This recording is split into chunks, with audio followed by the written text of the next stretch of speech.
الله أكبر الله أكبر الله أكبر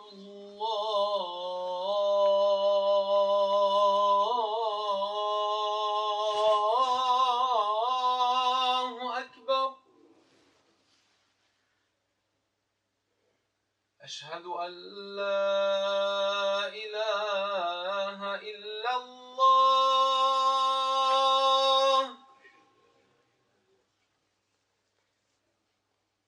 أشهد أن لا إله إلا الله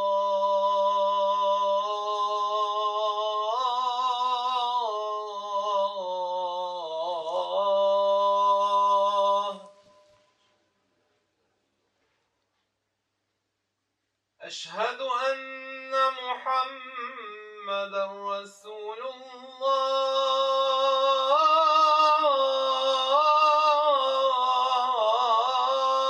الله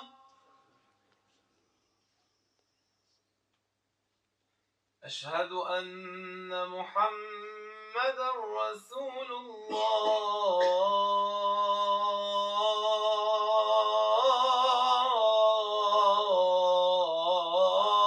الله حي على الصلاة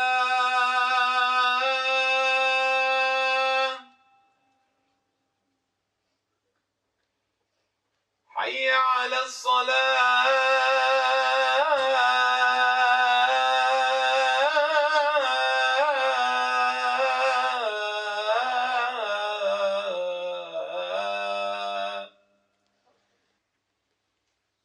حي على الفلاح حي على الفلاح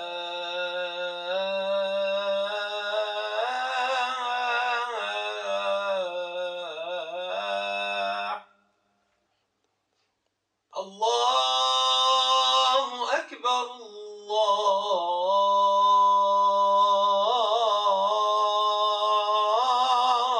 الله أكبر لا إله إلا الله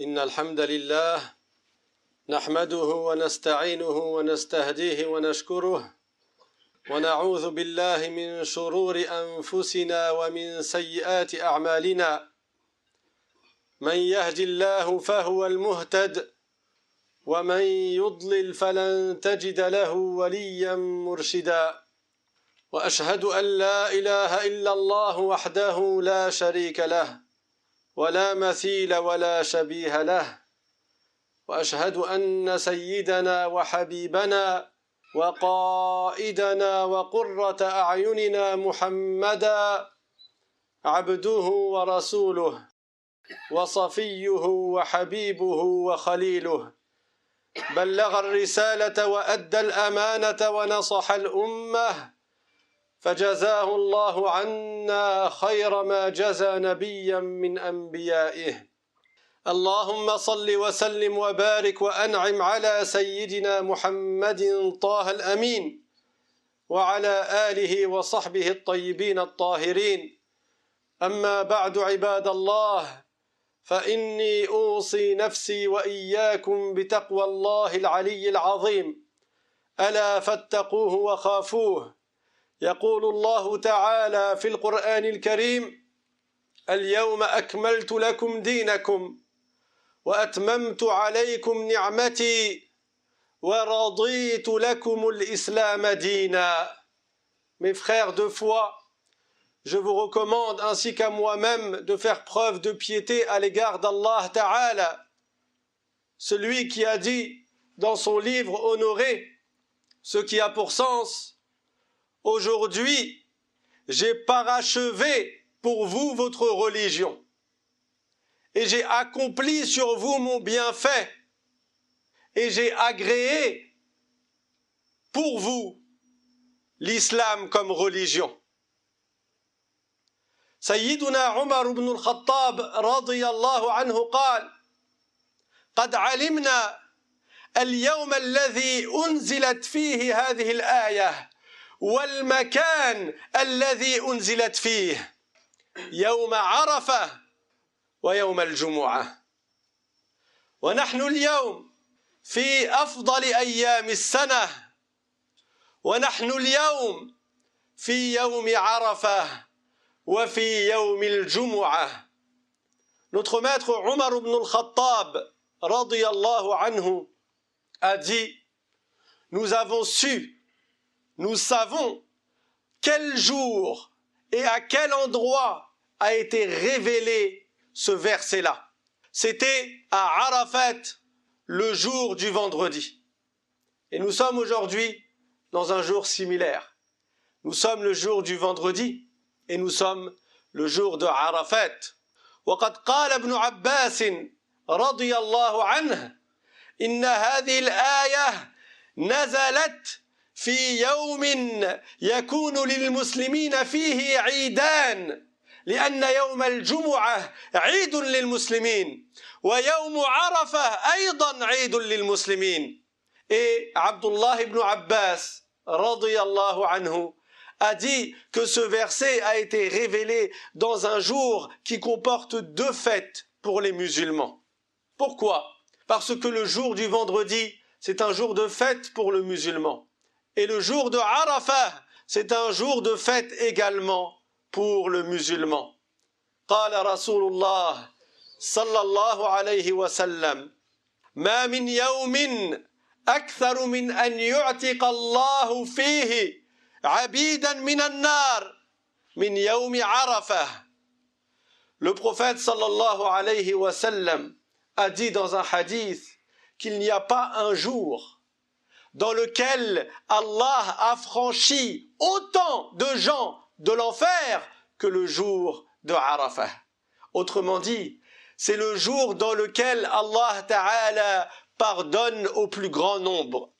C'est le jour dans lequel le plus de gens sont pardonnés dans l'année. C'est le jour dans lequel le plus de gens sont affranchis du feu de l'enfer dans toute l'année. هذا يوم عظيم. قال عليه الصلاة والسلام إنه أفضل أيام السنة.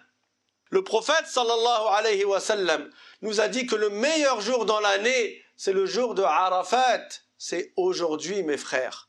Le meilleur jour de l'année, le jour de la miséricorde, le jour du pardon, le jour de l'affranchissement des esclaves d'Allah de l'enfer.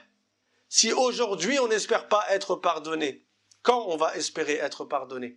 Si c'est pas aujourd'hui, c'est quand? Si c'est pas aujourd'hui que l'on multiplie les bonnes actions au maximum, ça va être quand? C'est aujourd'hui où tu as le plus de possibilités de bénéficier de tes bonnes actions par une multiplication de hasanat et de récompenses. لذلك قال الإمام علي بن أبي طالب رضي الله عنه فيما رواه ابن أبي الدنيا: ما من يوم في الأرض إلا لله فيه عتقاء من النار.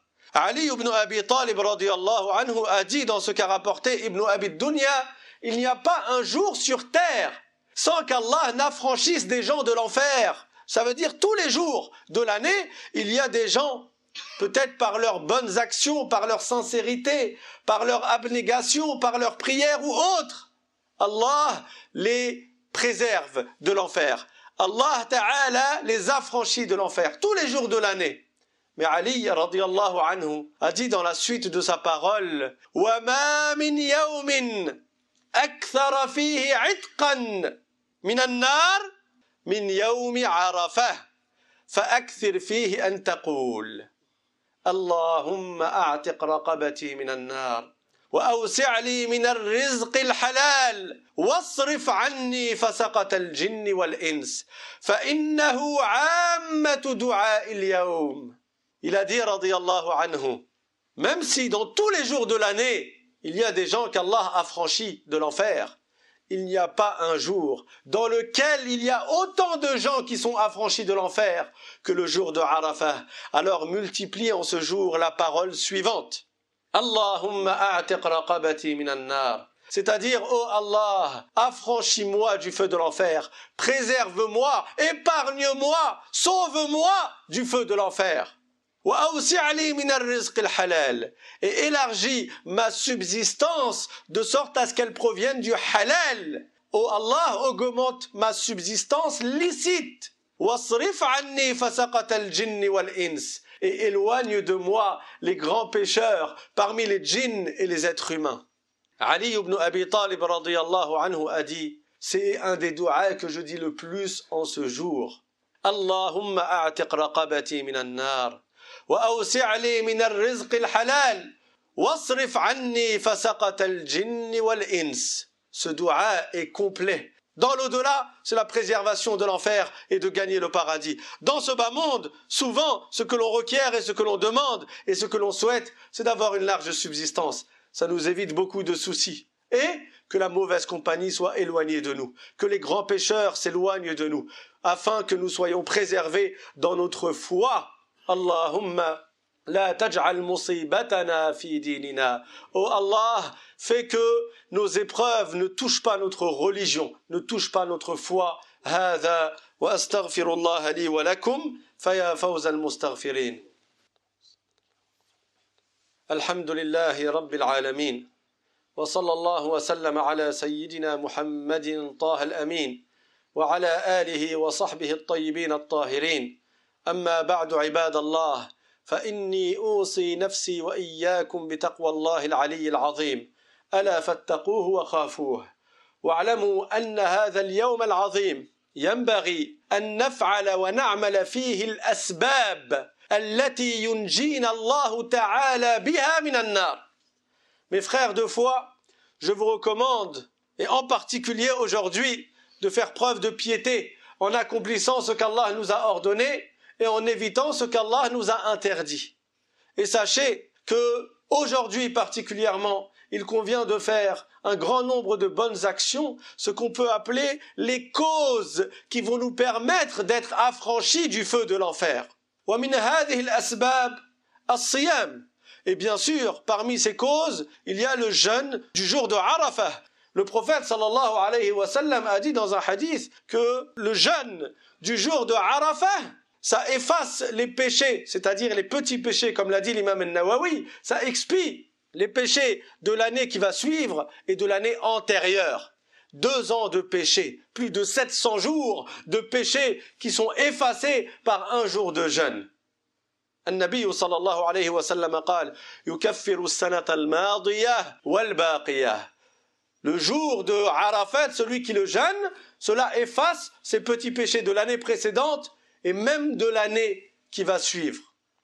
كذلك من الأسباب التي تجعلنا من العتقاء في هذا اليوم العظيم. Parmi les causes qui vont nous permettre d'être affranchis de l'enfer en ce jour, كثرة الدعاء. Il y a le fait de faire beaucoup de dua, comme je l'ai dit dans la parole de l'imam Ali ibn Abi Talib radiyallahu anhu. فأكثر فيه من الدعاء والتضرع إلى الله. Multiplie les invocations. النبي صلى الله عليه وسلم قال الدعاء مخ العبادة. Le prophète sallallahu alayhi wa sallam a dit que l'invocation, c'est une des grandes formes d'adoration. Pourquoi? Parce que quand tu invoques Allah, tu exprimes ton humilité à l'égard d'Allah, ta servitude, ta petitesse. Tu exprimes le fait que toi, tu as besoin d'Allah. Et Allah n'a pas besoin de toi. Et ceci est une forme d'adoration. Tu exprimes ton adoration pour Allah Ta'ala. Donc le dua en soi, ça fait gagner beaucoup de hasanat. وَالَّذِي يَدْعُ اللَّهَ تَعَالَى لَا يُخْطِئُهُ إِحْدَى ثَلَاث. Et celui qui invoque Allah Ta'ala, dans tous les cas, il a une de 3 choses. إِمَّا أن يعجل الله له خيرا في هذه الدنيا أو يدخر له خيرا في المستقبل أو يكفر عنه بعض الذنوب. Dans tous les cas, ne te dis pas « Oh, mais j'ai fait des invocations, mais j'ai pas eu ce que je voulais. » Fais-les déjà avec le cœur. Fais-les avec sincérité. Fais-les en te rappelant qu'Allah est le créateur de toutes choses et que rien n'a lieu si ce n'est par sa volonté. Ensuite, rappelle-toi que dans tous les cas, si tu invoques Allah, tu auras un bien. Soit Allah t'accorde rapidement un bien, par exemple ce que tu souhaites, soit Allah te réserve dans le futur et peut-être même dans l'au-delà un bien qui est encore meilleur, soit Allah t'efface des péchés. Donc, la ta'jal, ne sois pas de ceux qui se précipitent et qui disent « Ah, j'ai fait des doigts mais je n'ai pas eu ce que je voulais ». Allahu a'lam, peut-être que tu as eu mieux que ce que tu voulais, tu ne sais même pas. Allah t'a préservé peut-être d'une chose que toi tu voulais, et si tu l'avais eu, ça aurait été un dégât dans ta vie. Allahu a'lam. فأكثر في هذا اليوم من الدعاء. وكذلك من الأسباب التي تقربك إلى الله. Également parmi les causes qui te rapprochent de l'agrément d'Allah. كثرة الذكر وشهادة التوحيد. Le fait de faire beaucoup de dhikr et particulièrement la shahada de l'unicité d'Allah. لا إله إلا الله وحده لا شريك له. له الملك وله الحمد وهو على كل شيء قدير. Cette parole-là, dites-la à foison, dites-la des centaines, voire des milliers de fois en ce jour. Ne passez pas votre temps dans le qil et le qal, les discussions futiles et les plaintes inutiles. Aujourd'hui, c'est le jour où chaque seconde est comptée, chaque seconde on doit l'utiliser dans le bien. قال عليه الصلاة والسلام خير الدعاء دعاء يوم عرفة وخير ما قلت أنا والنبيون من قبلي لا إله إلا الله وحده لا شريك له له الملك وله الحمد وهو على كل شيء قدير. Le prophète sallallahu alayhi wa sallam a dit dans un hadith, le meilleur des douas, c'est le doua que tu fais le jour de Arafat. Aujourd'hui mes frères, aujourd'hui, le meilleur doua, c'est le doua que tu fais aujourd'hui. Et la meilleure parole que j'ai dite moi et les prophètes avant moi, c'est la parole suivante. La ilaha illallah. Il n'y a pas d'autre divinité qu'Allah. Nul ne mérite d'être adoré excepté Allah. Wahdahu la sharika lah. Il est unique et il n'a pas d'associé dans la divinité. Lahul mulku. Il a la souveraineté sur toute chose. Tout appartient à Allah. Nahnu ibadul lillah. Nous sommes des esclaves d'Allah. Nous lui appartenons. Abdullah, ça veut dire esclave d'Allah. On lui appartient. Il nous a créés et il fait ce qu'il veut de ce qui lui appartient. Walahul hamd. Et à lui reviennent les louanges. Tu dois louer Allah et dire Alhamdulillah. Lillahi alhamd. Laka alhamdu ya Allah. Allah mérite les louanges parce que chaque bienfait que tu as et que tu reçois, c'est Allah qui te l'a donné. Et il n'est pas obligé de te l'accorder. عندما نقول الحمد لله معناه نثني على الله ونمدحه بألسنتنا على ما أنعم به علينا من النعم التي لا نحصيها من غير وجوب عليه. Ça veut dire quoi? Alhamdulillah. Lahul hamdu. Ça veut dire on remercie et on loue Allah pour les bienfaits qu'il nous a accordés, qui sont nombreux au point qu'on n'est même pas capable de les dénombrer. Il n'est pas obligé de nous les accorder, ces bienfaits. Par sa grâce, il nous les a donnés. Alors on dit Lahul mulku wa lahul hamd. Wa huwa ala kulli shay'in qadir. Et Allah est sur toute chose, tout puissant. Pour finir, je vous rappelle la parole du prophète sallallahu alayhi wa sallam. النبي صلى الله عليه وسلم علمنا أن من حفظ في هذا اليوم سمعه وبصره ولسانه غفر له. Le prophète sallallahu alayhi wa sallam nous apprend que celui qui, le jour de Arafat, préserve son ouïe, préserve sa vue et préserve sa langue, Allah lui pardonne ses péchés.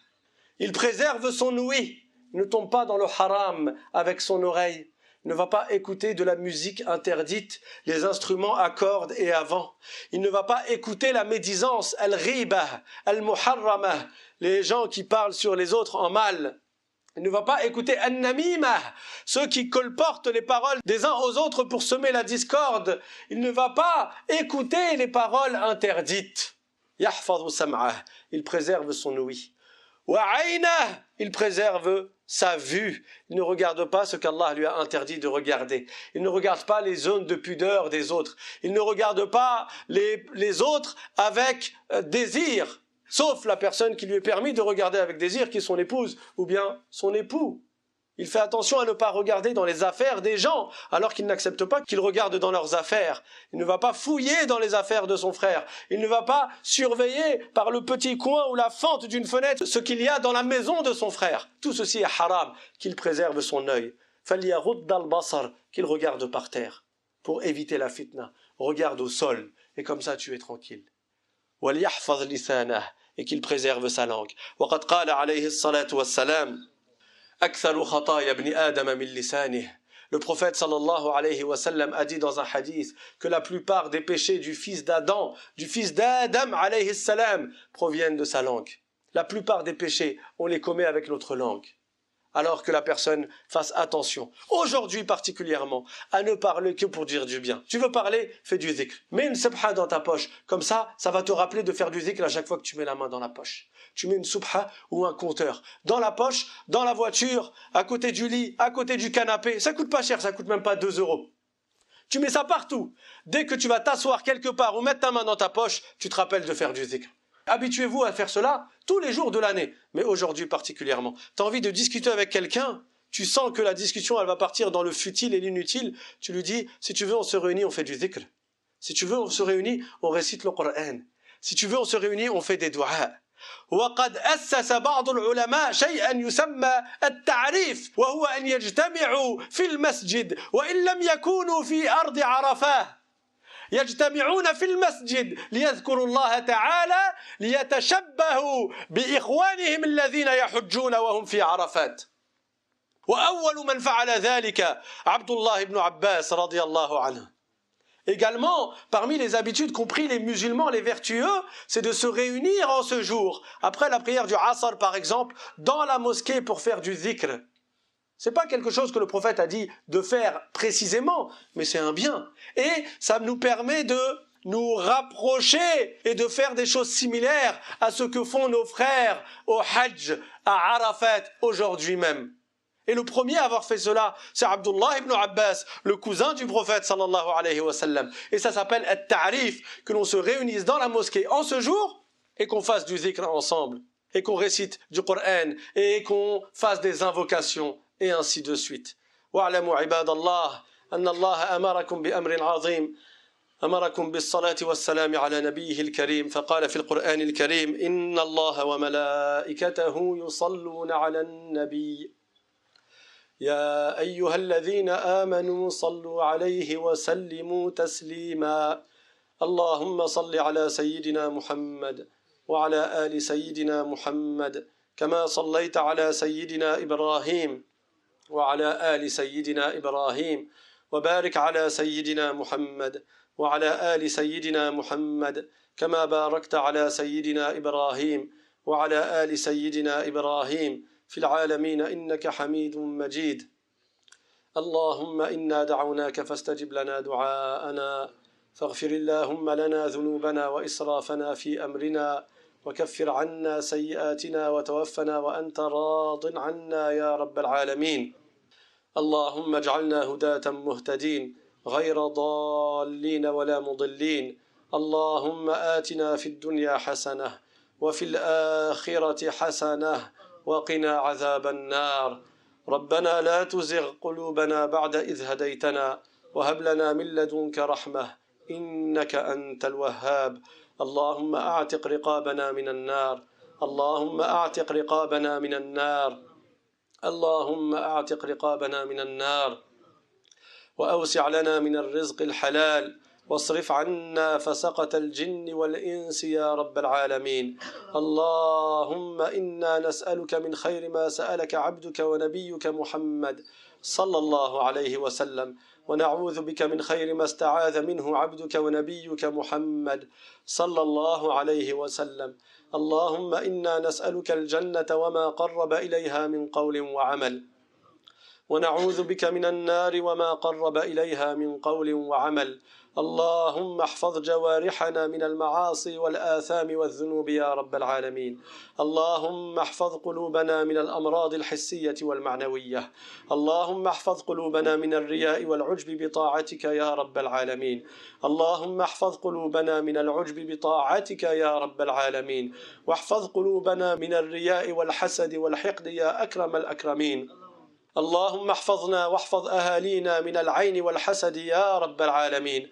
اللهم اجعلنا من المتواضعين ولا تجعلنا من المتكبرين يا أكرم الأكرمين. اللهم أعتق رقابنا من النار. اللهم إنا نسألك العفو والعافية في الدنيا والآخرة. اللهم إنا نسألك العفو والعافية في الدنيا والآخرة.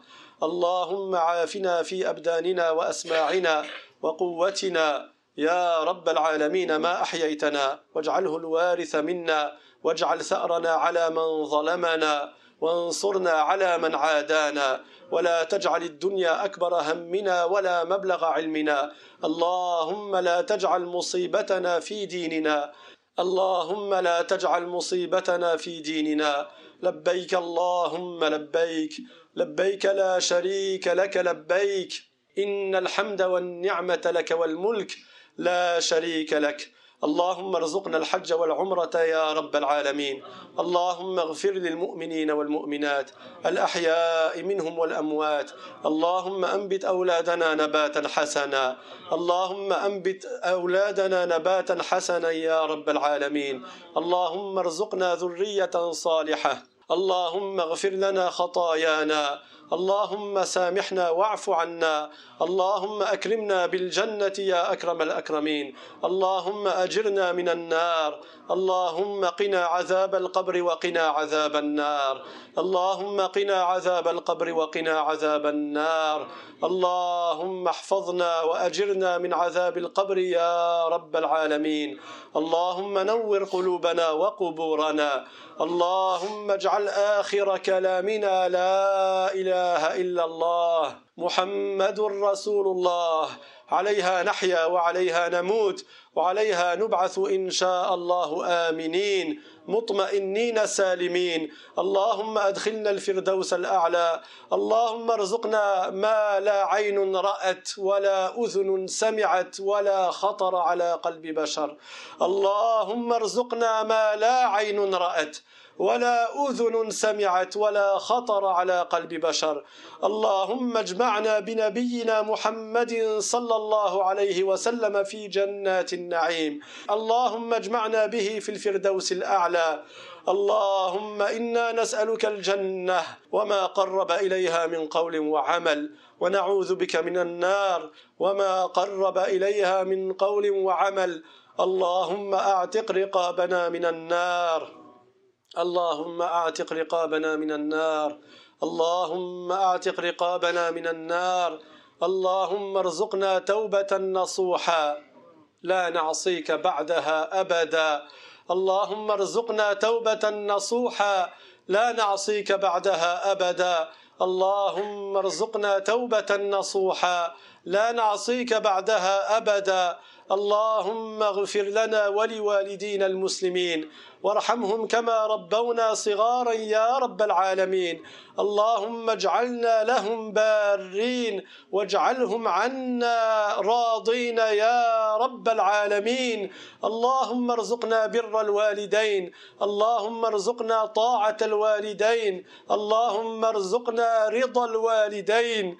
اللهم آت كل من طلب منا الدعاء سؤله من الخير. اللهم آت كل من طلب منا الدعاء سؤله من الخير. اللهم آت كل من طلب منا الدعاء سؤله من الخير. وآخر دعوانا أن الحمد لله وأقم الصلاة.